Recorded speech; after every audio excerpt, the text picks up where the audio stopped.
तो जे रीते आपणे चेप्टर 1 भण्या ए रीते धीमे धीमे आपणे चेप्टर 2 तरफ आगळ वधीए। आपणुं बीजुं चेप्टर छे वृद्धि अने विकासना निर्देशको। हवे सामान्य रीते प्रशिष्ट अर्थशास्त्रीओनी जो आपणे वात करीए तो प्रशिष्ट अर्थशास्त्रीओ छे ए एवुं ज समजता कि भाई वृद्धि अने विकास खरा अर्थमां एक छे, परंतु आधुनिक अर्थशास्त्रीओ आव्या अने एणे आ बंने शब्दनी अंदर भेद पाड्यो कि भाई वृद्धि पण अलग छे अने विकास ए पण अलग छे। बराबर, वृद्धि अने विकास। आजे विद्यार्थी मित्रों तमे विश्वनो कोई पण देश लई लो, XYZ कोई पण, एक ज हेतु है कि भाई आर्थिक रीते डेवलप थवुं, आर्थिक प्रगति साधवी, आर्थिक विकास करवो। आ बधा एना समानार्थी शब्दों छे। आम तमे जोजो विकास अने वृद्धि बंने शब्द तमने एक समान लागे छे, पण आ बंने शब्दनी अंदर अर्थशास्त्रनी अंदर घणो जुदो बधो भेद छे, तो ये व्यक्त करवामां आव्यो छे। तो आजे मैं हमणे तमने बात करी कि आज विश्वना तमाम देशों एवं ज इच्छे छे कि भाई देशनो वधुमां वधु विकास थाय, देशनी अंदर आर्थिक प्रगति थाय। 1939 थी लईने 1944 सुधीनो जे समय हतो ने विद्यार्थी मित्रों, आ बीजा विश्वयुद्धनो समय हतो। अने बीजुं विश्वयुद्ध थयुं ने विद्यार्थी मित्रों, सांभळजो मजा आवशे।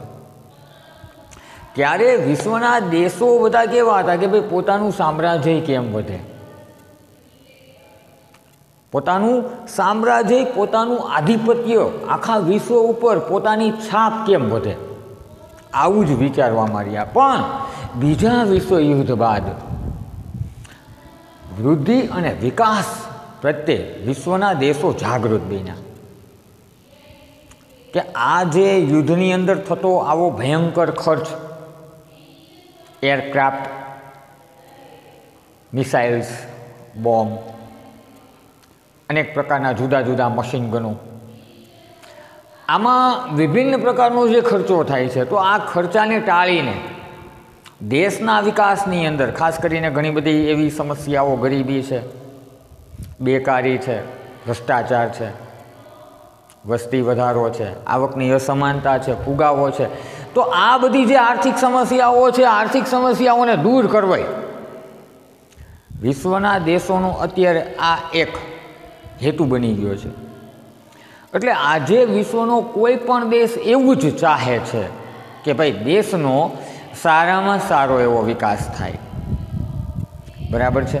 तो आजे आपणे वृद्धि अने विकास शुं कहेवाय एनी व्याख्याओ भणशुं। तदुपरांत वृद्धि अने विकास क्या देश में क्या प्रकारनो थयो छे एना निर्देशको जोशुं। केम के वृद्धि अने विकास ने मापी कोनी आधारे शकाय, तो कि एना निर्देशकोने आधारे। एटले एना निर्देशको क्या छे तेनी पण आजे आपणे शुं करवाना छीए, तो कि तेनी पण आजे आपणे चर्चा करवाना छीए।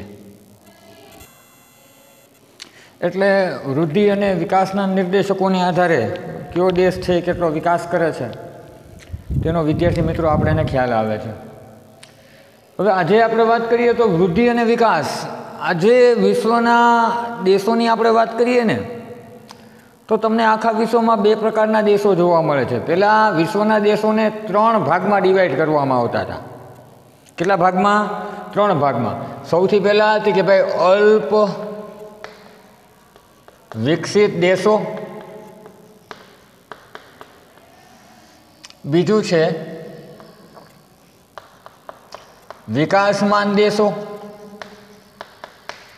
अने त्रीजू छे विकसित देशों। पण अर्थशास्त्रनुं दुनियानी अंदर प्रभुत्व वधता आजे विश्वनो कोई पण देश छे ए थोड़ी घणी आर्थिक प्रगति करतो ज होय छे। એટલા માટે હવે આ અલ્પ વિકસિત શબ્દને હટાવી દેવામાં આવ્યો। માત્ર ને વિશ્વના દેશોને તમે 2 ભાગમાં ડિવાઈડ કરી શકો છો, વિકસિત દેશો અને વિકાસશીલ દેશો। બરાબર. હવે આજે તમે જો વિકાસમાન, ખાસ તો જે દેશ વિકાસશીલ છે, જે વિકાસ કરી રહ્યા છે, આવા વિકાસમાન રાષ્ટ્રો માટે આર્થિક વિકાસ દ્વારા એના દેશની અંદર ગરીબી, બેકારી ઘટાડીને પ્રજાનું જીવન ધોરણ સુધરે ને એવા એ દેશો સતત પ્રયત્ન કરતા રહે છે. એટલે હવે જે આર્થિક રીતે પ્રગતિ કરવા માંગે છે વિશ્વના વિકાસશીલ દેશો, જો એમાં યાદ રાખજો આપણા ભારતનો સમાવેશ થઈ જાય છે. આજે ભારતની જ આપણે વાત કરીએ તો આજે આપણા દેશનો ઉદ્દેશ એ બની ગયો છે કે ભાઈ માત્ર ને માત્ર એક જ એવું સાધન છે આર્થિક વિકાસ, કે આર્થિક વિકાસના માધ્યમથી આપણે દેશની અંદર ગરીબી, બેકારી આ બધું ઘટાડીને પ્રજાનું જીવન ધોરણ સુધરે એવો આજે આપણે ધ્યેય ધરાવીએ છીએ કે ભાઈ પ્રજાનું જીવન ધોરણ સારું હોવું જોઈએ. પહેલાંની વાત આખી અલગ હતી, બરાબર, પણ આજે વિશ્વના દેશો આ બાબતે વધારે ધ્યાન આપતા થઈ ગયા છે. અને એમાં પણ ખાસ કરીને વિકાસશીલ દેશો છે એ પોતાના દેશનો ઝડપી આર્થિક વિકાસ થાય એવા જ છે એ પ્રયાસો કરે છે, બરાબર છે. એટલે પ્રજાનું જીવન ધોરણ સુધારવાનો આજે એક મુખ્ય ઉદ્દેશ બની ગયો છે. પહેલાંની મેં હમણાં વાત કરી કે 1939થી 1944ની વાત કરી હતી કે વિશ્વયુદ્ધ પછી આ જે પરિવર્તન આવ્યું એ પરિવર્તનના મૂળમાં આ વસ્તુ હતી, બરાબર છે. આજે વિકસિત રાષ્ટ્રમાં આર્થિક વિકાસનો હેતુ કેવો હોય? કયા રાષ્ટ્રમાં? કે ભાઈ વિકસિત રાષ્ટ્રમાં. વિકસિત એટલે જે ઓલરેડી વિકાસ કરી ચૂક્યા છે, બરાબર. તો આ વિકસિત રાષ્ટ્રમાં આર્થિક વિકાસનો હેતુ એવો હતો કે ભાઈ જીવન ધોરણને જાળવી રાખવું. પ્રજાનું જે જીવન ધોરણ છે, પ્રજાનું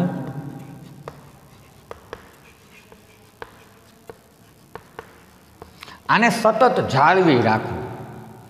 જે આર્થિક વિકાસ કર્યો છે એ આર્થિક વિકાસને સતત ને સતત શું કરી રાખો? કે ભાઈ સતત ને સતત આર્થિક વિકાસને જાળવી રાખવો. આ હેતુ સાથે આજે વિકસિત દેશો આગળ વધી રહ્યા છે. વિકસિત દેશોની અંદર તમે જો અમેરિકા, જાપાન, ચીન, ફ્રાન્સ, નોર્વે, ઘણા બધા દેશ આવે. આ બધા વિકસિત દેશો આજે એવું વિચારી રહ્યા છે કે આર્થિક વિકાસનો એનો હેતુ કેવો હોવો જોઈએ? તો કે ભાઈ પ્રજાનું જે જીવન ધોરણ છે એને જાળવી રાખવું, પ્રજાની જે આવકો છે જાળવી રાખવી, એનું જીવન ધોરણ, એને ભૌતિક સુવિધાઓ મળે છે, ખોરાક, રહેઠાણ, પોશાક, આરોગ્ય વિષયક સુવિધા, શિક્ષણ, મનોરંજનની, મોજ શોખની વસ્તુઓ, આ બધીનું પ્રમાણ એક સરખું જાળવી રાખવું, પ્રજાનું જીવન ધોરણ ઉચ્ચ કક્ષાનું રાખવું. કેમ કે વિકસિત દેશો છે ઓલરેડી ડેવલપ થઈ ચૂકેલા છે, વિકસિત એટલા માટે જ કહેવાય છે, બરાબર છે. હવે પ્રજાનું જીવન ધોરણ જાળવી રાખવું એવો ઉદ્દેશ સાથે આગળ વધે છે.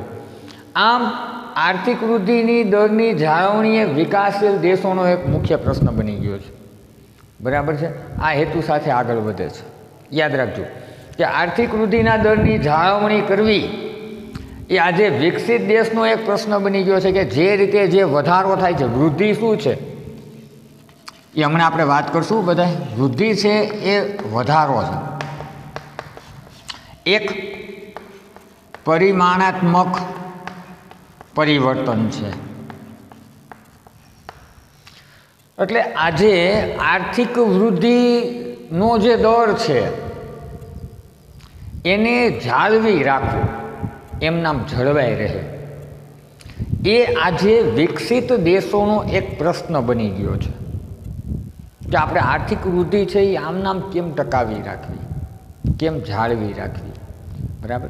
એ માટે જ આજે વિકસિત દેશો છે એ સતત પ્રયાસ કરી રહ્યા છે કે ભાઈ પોતાની આવકની અંદર ઘટાડો ન થાય, પોતાના દેશની અંદર ઉત્પાદનની અંદર ઘટાડો ન થાય, બને ત્યાં સુધી દેશની અંદર મંદી ન આવે, બને ત્યાં સુધી દેશની અંદર બેરોજગારી ઊભી ન થાય. જોકે આજે કોરોના જેવા રોગની પરિસ્થિતિને કારણે વિશ્વના મોટાભાગના દેશના અર્થતંત્ર તમે જુઓ તો હાવ ભાંગી ગયા છે. અત્યારે તમે આ વિકાસનો ખ્યાલ છે એ વિશ્વ માટે બહુ પ્રસિદ્ધ બન્યો છે ખરેખર તો હું તમને કહું તો. કેમ કે આ જે પરિસ્થિતિ, આજનો અત્યારનો જે સમય છે, આ સમયની અંદર અર્થતંત્રની અંદર બહુ મોટા પરિવર્તનો સર્જાણા છે. એક દેશના અર્થતંત્રની અંદર નહીં, વિશ્વના તમામ દેશોના જે અર્થતંત્રો છે એની અંદર આજે બહુ મોટા મોટા પરિવર્તનો સર્જાયા છે. તો ખાસ કરીને એક ધારું જળવાઈ રહે જીવન ધોરણ એ આજે વિકસિત દેશોનો એક પ્રશ્ન બની ગયો છે કે જીવન ધોરણ એક સાચું જળવાવું જોઈએ. જ્યારે વિકાસશીલ દેશોની આપણે વાત કરીએ તો વિકાસશીલ દેશોનો હેતુ એવો બની ગયો છે કે ઉચ્ચમાં ઉચ્ચ કક્ષાનો આર્થિક વિકાસ થાય. બરાબર. તો આમ આર્થિક વૃદ્ધિના દરની જાળવણી કરવી એ કયા દેશોનો પ્રશ્ન છે? તો કે ભાઈ વિકસિત દેશનો પ્રશ્ન છે. જો આવો પ્રશ્ન 1 માર્કમાં પૂછાય કે ભાઈ આર્થિક વૃદ્ધિના દરની જાળવણી કરવી આ કેવા દેશોનો પ્રશ્ન છે, તો ત્યારે આપણે લખવું કે ભાઈ એ વિકસિત દેશોનો પ્રશ્ન છે, જે આર્થિક વૃદ્ધિની જાળવણી કરવી એવો છે એનો સામાન્ય રીતે અર્થ થાય છે.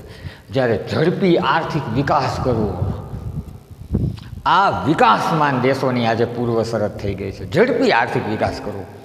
જો આર્થિક વિકાસ નહીં કરીએ તો પ્રજાનું જીવન ધોરણ કેવું રહેશે? તો કે ભાઈ પ્રજાનું જીવન ધોરણ છે એકદમ નિમ્ન કક્ષાનું રહેશે. એટલે ખાસ કરીને ઝડપી આર્થિક વિકાસ કરવો.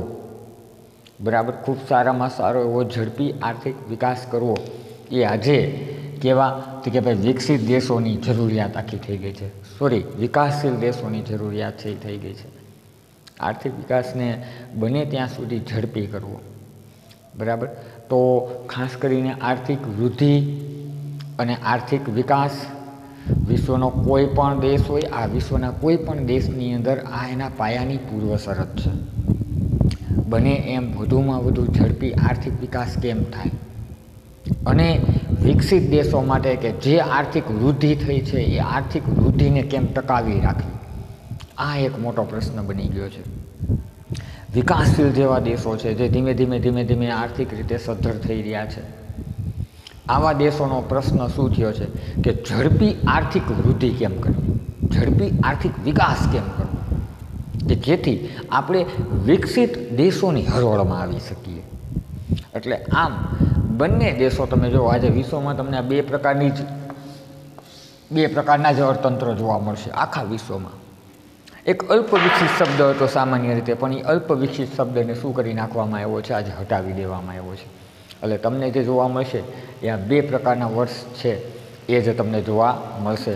તો વિદ્યાર્થી મિત્રો, હવે આપણે આજે એક મહત્ત્વના ટૉપિક ઉપર આગળ વધશું. એ મહત્ત્વનો ટૉપિક આ તો હજી આપણે પ્રસ્તાવનાની વાત કરીએ છીએ.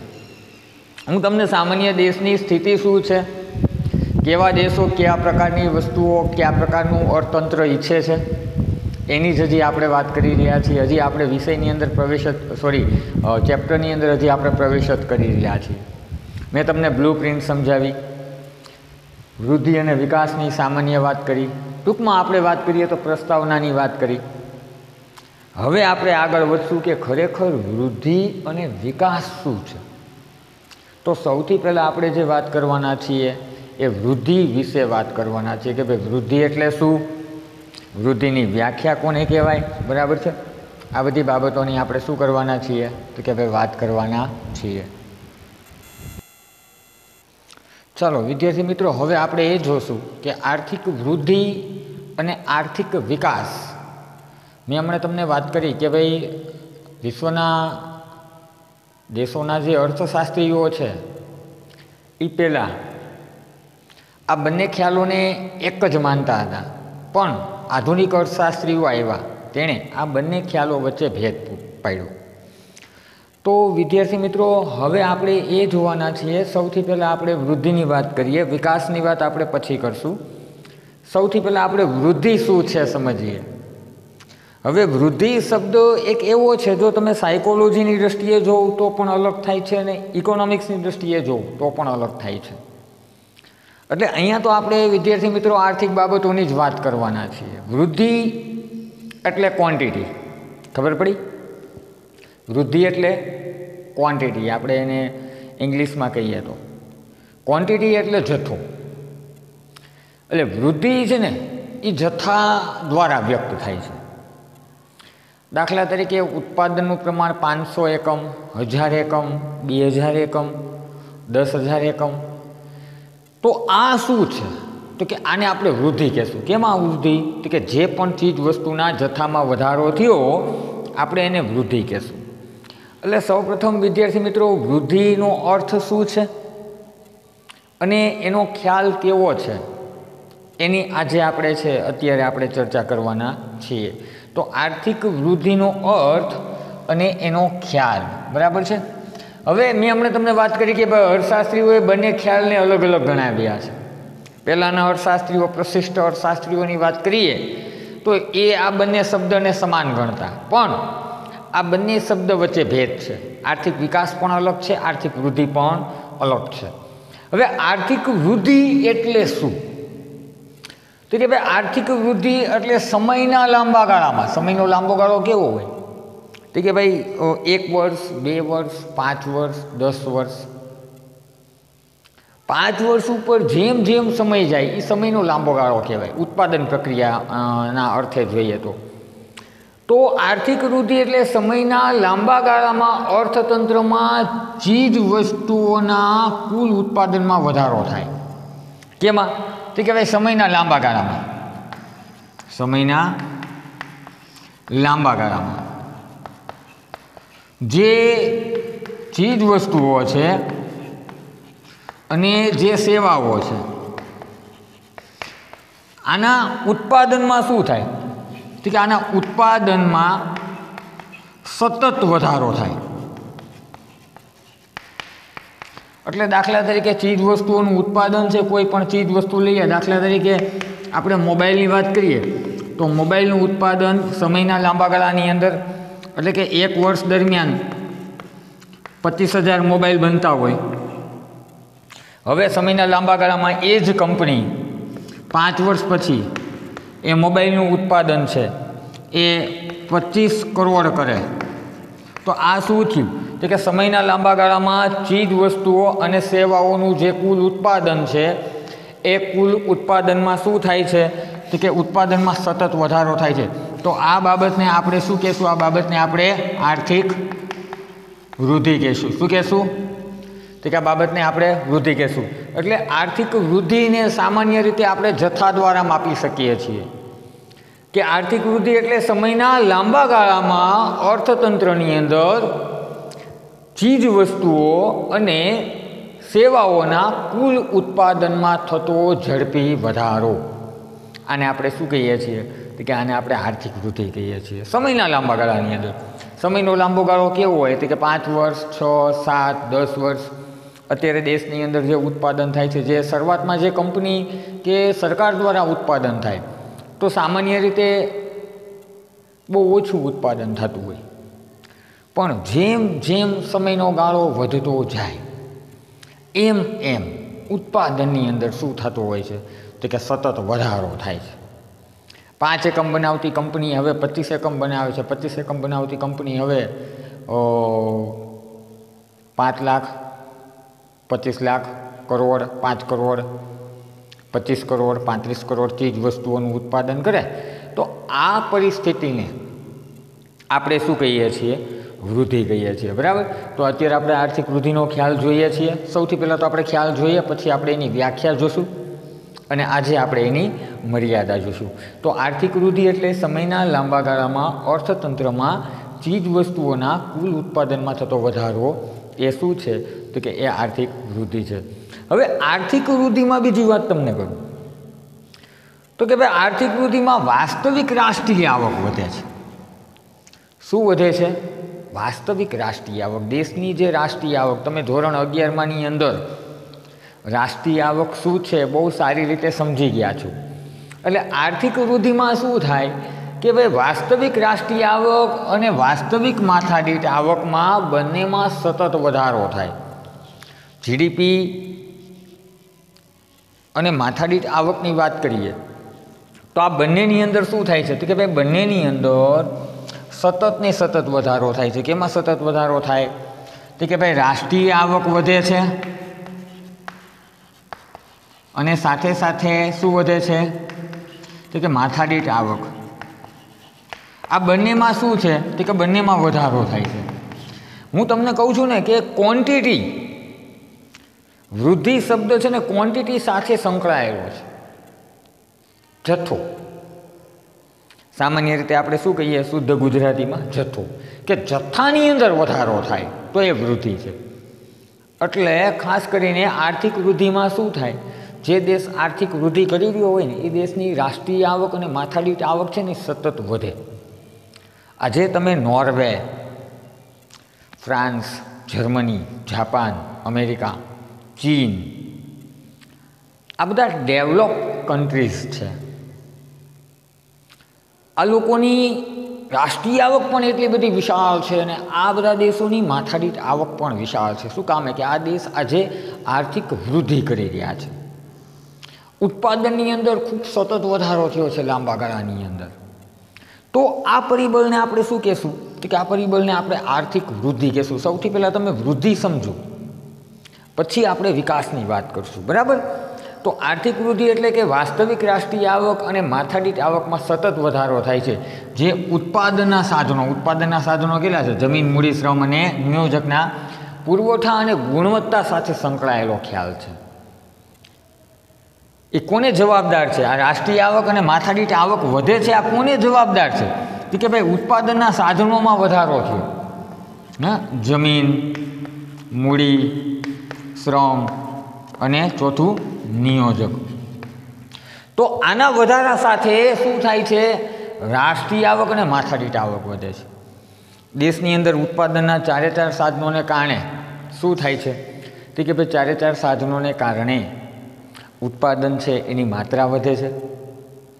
ઉત્પાદનની માત્રા વધે છે એટલે રાષ્ટ્રીય આવક વધે છે. રાષ્ટ્રીય આવકને જ્યારે વસ્તી સાથે ડિવાઈડ કરશો એટલે માથાદીઠ આવક વધે છે. તો આમ આર્થિક વૃદ્ધિમાં વાસ્તવિક રાષ્ટ્રીય આવક અને માથાદીઠ આવક છે એમાં સતત વધારો થાય છે. જે ઉત્પાદનના સાધનો જમીન, મૂડી, શ્રમ અને નિયોજકના પુરવઠા અને ગુણવત્તામાં વધારાની સાથે આ ખ્યાલ આખો સંકળાયેલો છે. તો ખાસ જવાબદાર કોને છે, તો કે રાષ્ટ્રીય આવક અને માથાદીઠ આવક. તો રાષ્ટ્રીય આવક વધી, માથાદીઠ આવક વધી, આ કોના કારણે વધી? તો કે દેશની અંદર ઉત્પાદનના જે સાધનો છે જમીન, મૂડી, શ્રમ, નિયોજક, આના પ્રમાણમાં વધારો થયો. આના કારણે શું થયું છે, તો કે આના પ્રમાણમાં વધારાને કારણે દેશની અંદર શું થયું, તો કે ભાઈ દેશની અંદર છે એ રાષ્ટ્રીય આવક વધી અને સાથે સાથે માથાદીઠ આવક છે એ વધેલી જોવા મળે છે. ટૂંકમાં આપણે કહીએ તો ભાઈ દેશમાં ઉત્પાદનના સાધનોના પુરવઠામાં તેની પ્રાપ્તિમાં વધારો થાય, સાધનોની ઉત્પાદકતા, સાધનોની કાર્યક્ષમતામાં વધારો થાય, તેની સાથે રાષ્ટ્રીય આવક વધે, તેની સાથે માથાદીઠ આવક વધે. તો આ બધી પરિસ્થિતિને આપણે શું કહીએ છીએ, તો કે ભાઈ આર્થિક વૃદ્ધિ છે. આ આખા 2 પોઈન્ટનો હાર્દમાં જવું હોય તો આપણે એમ કહીએ કે ભાઈ દેશમાં ઉત્પાદનના સાધનોનો જે પુરવઠો છે, ઉત્પાદનના સાધનો ક્યાં છે, તો કે ભાઈ જમીન, મૂડી, શ્રમ અને નિયોજક. તો ઉત્પાદનના સાધનોનો આ જે પુરવઠો છે, બરાબર છે, જમીન, મૂડી, શ્રમ અને નિયોજક. તો આ ઉત્પાદનના આ ચારેય સાધનોનો જે પુરવઠો છે, આ પુરવઠામાં શું થાય, તો કે આ પુરવઠાની અંદર વધારો થાય. એટલે દેશમાં ઉત્પાદનના સાધનોના પુરવઠામાં તેમની પ્રાપ્તિમાં વધારો થાય. પ્રાપ્તિમાં વધારો થતો હોય, આ સાધનોની કાર્યક્ષમતા વધતી હોય, સાથે સાથે ઉત્પાદકતા વધતી હોય. કાર્યક્ષમતા એટલે કાર્ય કરવાની ક્ષમતા. ઉત્પાદકતા એટલે કોઈ એક જમીનની અંદર દાખલા તરીકે 1 વર્ષ દરમિયાન 50 ટન અનાજનું ઉત્પાદન થતું હોય, એ જમીનની અંદર 50 ટનને બદલે 100 ટન અનાજનું ઉત્પાદન થાય બીજા વર્ષે, તો એની કાર્યક્ષમતા અને ઉત્પાદકતા બંને શું થઈ, વધી. તો આમ ખાસ કરીને વાત કરીએ કે દેશમાં ઉત્પાદનના સાધનોનો જે પુરવઠો છે એ પુરવઠામાં એની પ્રાપ્તિમાં વધારો થાય, ઉત્પાદનના સાધનો ટૂંકમાં વધે. એટલે 4 જ હોય પણ આનો જે જથ્થો છે એમાં શું થાય, વધારો થાય. તો એમાં વધારો થતો હોય, એના પ્રાપ્તિમાં વધારો થતો હોય. આના કારણે શું થાય છે કે સાધનોની ઉત્પાદકતા અને કાર્યક્ષમતા વધતી હોય. તો ખરેખર ઉત્પાદનના સાધનોના જથ્થામાં વધારો થતો હોય, ઉત્પાદનના સાધનોની કાર્યક્ષમતા વધતી હોય, એની ઉત્પાદકતા વધતી હોય તો આના કારણે શું વધશે તો કે રાષ્ટ્રીય આવક વધશે, માથાદીઠ આવક વધશે. તો આ બધી બાબતને આપણે શું કહેશું તો કે આ બધી બાબતને આપણે આર્થિક વૃદ્ધિ કહેશું. બરાબર છે. આ બધી બાબત શું છે તો કે બધી બાબત છે એ આર્થિક વૃદ્ધિ છે.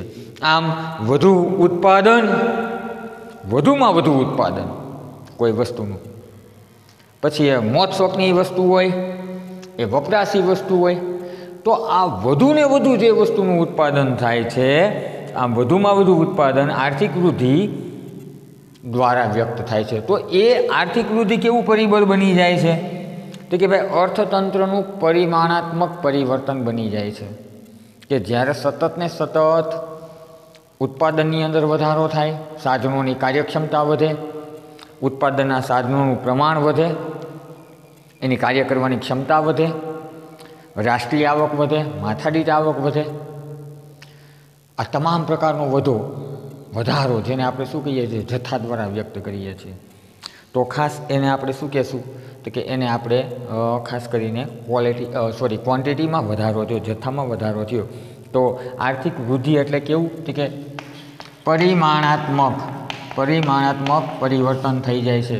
પરિમાણાત્મક એટલે કે ભાઈ જથ્થો, ટૂંકમાં જથ્થામાં શું થાય છે તો કે વધારો.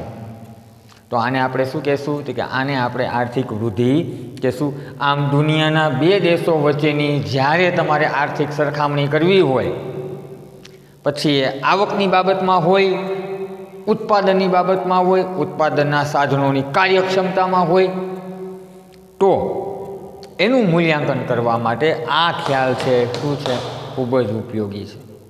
આ ખ્યાલ કેવો છે? ખૂબ જ ઉપયોગી ખ્યાલ છે.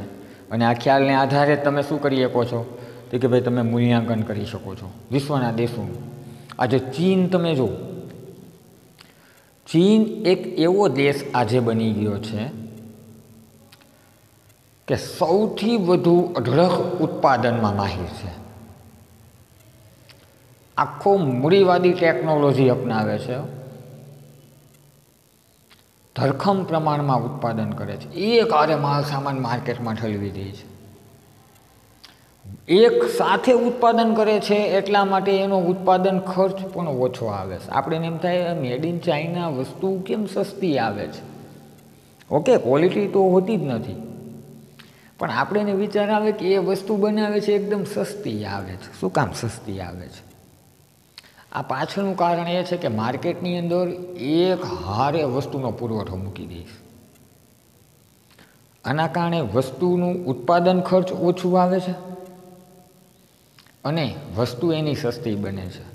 તો આમ જ્યારે દુનિયાના બે દેશો વચ્ચેની આર્થિક સરખામણી કરવી હોય ત્યારે આ ખ્યાલ છે શું છે તો કે આ ખ્યાલ છે ત્યારે કેવો સાબિત થાય છે તો કે બહુ ઉપયોગી સાબિત થાય છે.